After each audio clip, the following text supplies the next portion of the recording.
আসসালামু আলাইকুম। সপ্তম শ্রেণীর শিক্ষার্থীদেরকে আজকের বাংলা ক্লাসে রানাস টিচিং হোমে স্বাগতম। শিক্ষার্থীরা, আজকে বাংলা ক্লাসের প্রথম অধ্যায়ের আমরা শেষ পাঠটুকু নিয়ে হাজির হয়েছি। এর আগে আমরা প্রথম অধ্যায়ের তোমাদের এমসিকিউ, তারপর হচ্ছে এক কথায় প্রকাশ এক ভিডিওতে, এবং হচ্ছে 2 নম্বরের প্রশ্ন যেগুলো আছে সংক্ষিপ্ত সেগুলো এক ভিডিওতে, এবং প্রেক্ষাপটবিহীন যেই প্রশ্নগুলো আছে সেগুলো এক ভিডিওতে, এবং লাস্ট আমরা রচনামূলক প্রশ্ন প্রেক্ষাপট নির্ভর যেটার মান থাকবে 8 করে, এবং যেটা তোমাদের 5টা দিতে হবে, 5টা 40।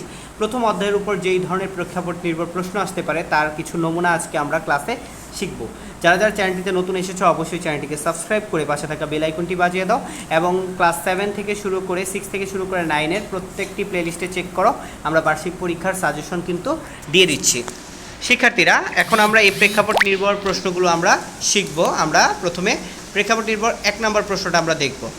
নিচের অনুচ্ছেদটি পড়ে প্রশ্নগুলোর উত্তর দাও। মা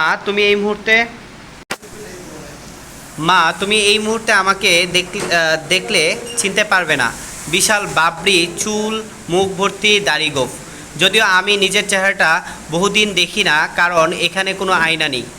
মিহির বলে আমাকে নাকি আফ্রিকার জঙ্গলিদের মতো লাগে। মিহির ঠিকই বলে, কারণ এখন আমি নিজেই বুঝি আমার মাঝে একটি জঙ্গলি ভাব এসে গেছে। সেই আগের আমি আর নেই। তোমার মনে আছে মা, মুরগি জবাই করা দেখতে পারতাম না, আর সেই আমি আজ রক্তের নদীতে সাঁতার কাটি। তাহলে এখানে আমরা জানি যে আমাদের এই প্রশ্নের মান থাকবে হচ্ছে 8। তাহলে এখানে ক খ আমরা দিতে পারি। কতে আমাদের একটা প্রশ্ন দেখো, এই উদ্দীপক বেস করে যে এখানে ক্রিয়া ও সর্বনাম লেখো। দেখো ক্রিয়া ও সর্বনাম, সো আমরা ক্রিয়া ও সর্বনাম এখানে আমরা অনুচ্ছেদ থেকে পড়ে ক্রিয়া ও সর্বনাম লিখব। আর কতে বলছে তোমার বাছাইকৃত সর্বনাম ও ক্রিয়াগুলোর মানি রূপ ব্যবহার করে আলাদা একটি অনুচ্ছেদ তৈরি করো, এবং তুমি যে ক্রিয়া সর্বনাম পাইছো সেগুলোর মানি রূপ ব্যবহার করে আলাদা একটা অনুচ্ছেদ, এটার মতো করে আলাদা একটা অনুচ্ছেদ তৈরি করবা। এখন আমাদের আসলে এই অনুচ্ছেদ থেকে ক্রিয়া ও সর্বনাম খুঁজে বের করতে হবে। দেখো ক্রিয়া আমরা খুঁজবো। দেখো এখানে আমরা পারবে ক্রিয়া পাবো, ঠিক আছে, পারবে না, ঠিক আছে, যে পারবে। তারপরে দেখি, ঠিক আছে, যে দেখি ক্রিয়াটা আমরা খুঁজে বের করব। তারপরে বলে, গেছে, কাটি, এই ক্রিয়া আমরা বের করব। বলছে অনুচ্ছেদ থেকে ক্রিয়া ও সর্বনামগুলো লেখো।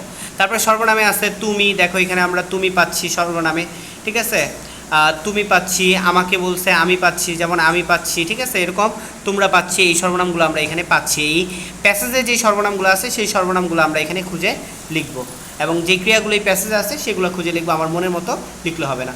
এখন দ্বিতীয়ত আমাকে বলছিল যে আমি এগুলোকে কি করব, এগুলোকে আমি মানি সর্বনামে আমরা এগুলোকে ব্যবহার করব। এখন দেখো শ্রদ্ধেয় বাবা, আপনি, ঠিক আছে, তো এই যে দেখো আপনি, এই যে তুমিকে আমরা মানি সর্বনাম দিয়ে আপনি বানাইলাম।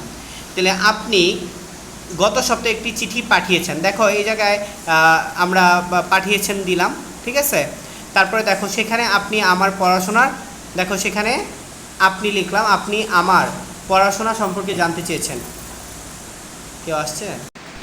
তারপরে দেখো আপনি আমার জন্য দোয়া করবেন, আমি যেন আমার প্রত্যাশিত লক্ষ্যে পৌঁছাতে পারি। সো আমাদের এইখানে যে বিষয়গুলো আছে, পারবে থেকে পারি, আমরা সেগুলোর কি করলাম, মানি সর্বনাম ইউজ করলাম।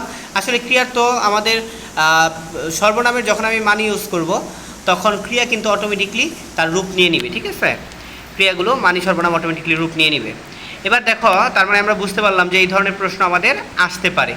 এবার আমরা দ্বিতীয়তে দেখি, আমাদের আরেকটা প্রেক্ষাপট আমরা দেখি, 3টা প্রশ্ন আলোচনা করব। নিচের অনুচ্ছেদটি পড়ো এবং নিম্নোক্ত প্রশ্ন উত্তর দাও। পলি ও ডলি 2 বন্ধু, দুজনেই 7ম শ্রেণীতে পড়ে। তারা নিয়মিত স্কুলে যায়। পলির বাবা কৃষিকাজ করে। পলির বাবার টাকার জন্য পলিকে লেখাপড়া না করিয়ে বিয়ে দিতে রাজি হন। ডলি স্কুলে এসে জানতে পারে তার বন্ধু পলিকে আজকে বিয়ে। ডলি কথা শুনে তার বাকি সব বন্ধুদেরকে ডাকে। তারা সবাই বাল্যবিবাহের বিরুদ্ধে প্রতিবাদ করে প্রয়োজনীয় পদক্ষেপ গ্রহণ করে। উপজেলা নির্বাহী কর্মকর্তার সঙ্গে যোগাযোগ করে। ডলি কি উপায় অবলম্বন করে বাল্যবিবাহ প্রতিরোধ করতে পারে? 4টি উপায় লেখো। এটা তুমি বাল্যবিবাহ কীভাবে রোধ করা যায় এটা তুমি লিখবা, ঠিক আছে। সো তুমি লিখবা ডলি যে উপায়ে বাল্যবিবাহ রোধ করতে পারে। ডলি তার বন্ধুর বাল্যবিবাহ সম্পর্কে তার শিক্ষকদের সঙ্গে আলোচনা করতে পারে। ডলি এলাকার চেয়ারম্যানের সঙ্গে এই বিষয়ে আলোচনা করতে পারে। ডলি উপজেলা নির্বাহী কর্মকর্তার সঙ্গে তার বন্ধু বাল্যবিবাহ সম্পর্কে আলোচনা করতে পারে। তার বন্ধুর বাবাকে বাংলাদেশের বাল্যবিবাহ আইন সম্পর্কে সচেতন করতে পারে।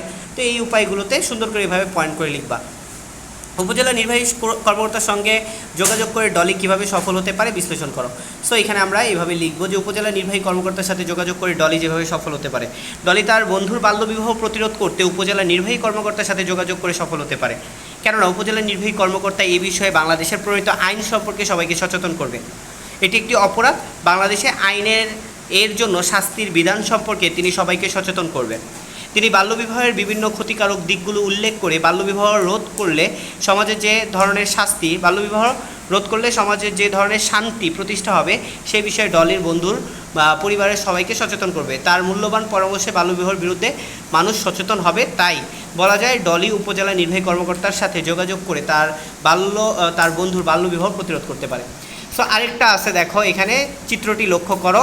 বলছে উপরোক্ত চিত্রটির সাথে সাদৃশ্য রেখে তোমার জীবনে ঘটে যাওয়া একটি ঘটনা, মানে একটি লেখা প্রস্তুত করো। একটা যে ঘটনা, দেখো এখানে উপরোক্ত চিত্রটির সাথে আমার জীবনে ঘটে যাওয়া একটি বিশেষ ঘটনা মিল খুঁজে পাওয়া যায়। প্রতিদিনের মতো বিকেলে মাঠে খেলতে গিয়ে হঠাৎ একটি মেয়েকে এক কোনায় একা একা বসে থাকতে দেখলাম। এর আগে তাকে এই মাঠে খেলতে দেখি নাই, তাই কৌতূহলে, দেখো এখানে মূল ঘটনাটা কি, যে এরা বান্ধবী আর ও একা আসলে দরজার পাশে দাঁড়িয়ে আছে, একাকিত্ব আর কি। তাই কৌতূহলে মনে তার কাছে গিয়ে নিজের পরিচয় দিলাম। আমার পরিচয় পেয়ে সেও উৎসুক মনে তার পরিচয় আমাকে জানালো। আচ্ছা, আমি আরেকটু ঠিক করি যে এখানে আসলে পরিচিত হচ্ছে, হ্যাঁ পরিচিত হচ্ছে। তাহলে দেখো, তাই কৌতূহলী মনে তার কাছে গিয়ে নিজের পরিচয় দিলাম, যোগাযোগ করে পরিচিত হচ্ছে। আমার পরিচয় পেয়ে সেও উৎসুক মনে তার পরিচয় আমাকে জানায়। তাই পরিচয় শুনে বুঝতে পারলাম সে এখানে নতুন এসেছে। এখানে মামার বাড়ি থেকে সে স্কুলে পড়াশোনা করবে। কথা বলার এক পর্যায়ে সে তার স্কুলের নাম বললে আমার মন আনন্দে ভরে ওঠে, কেননা সেই একই স্কুলে আমিও পড়ি। আমি তাকে বললাম আগামীকাল থেকে আমরা একসাথে স্কুলে যাব, এবং যেহেতু সে নতুন এখানে অবসরে তাকে গ্রাম ঘুরে দেখাবো। সে আমার কথায় খুশি হয়। তারপর আমরা অনেক গল্প করলাম। এক পর্যায়ে আমরা দুজন অনেক ভালো বন্ধু হয়ে গেলাম। মূল কথা এখানে আমি প্রথমে উদ্দীপকটা খেয়াল করি নাই। এখানে যে বিষয়টা সেটা হচ্ছে কি, এখানে তোমার হচ্ছে দুইজনের যে কথোপকথন, বন্ধুত্ব সৃষ্টি, সেটা যোগাযোগের 4টি বৈশিষ্ট্য লেখো। এটা তুমি বই থেকে পড়লেই পারবা।